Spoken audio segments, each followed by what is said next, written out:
Yes, good afternoon, folks. Mark here in the Fan Cave. This is a Commander, CEC, whatever you want to call it. I actually acquired this one. I can't even remember where, but there is no. It needs a threaded down rod. There's no hole going through the rod, so it needs an internally threaded down rod. So of which I do not have. So I'm gonna have to floor test this one. And I'm just gonna have it. I have it set on high.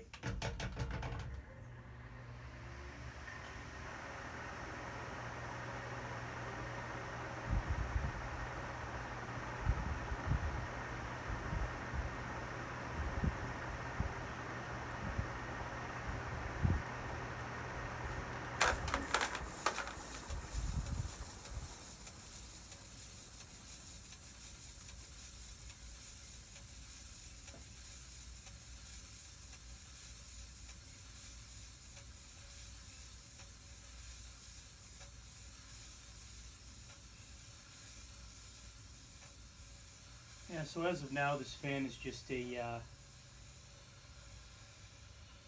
parts fan. Might use the blades for something. I haven't decided yet, but yeah, or if I can find a threaded down rod, I might be able to use like a normal fan. But we'll see about that. Anyway, thanks for watching. Stay tuned for more fan videos. Good night and good luck.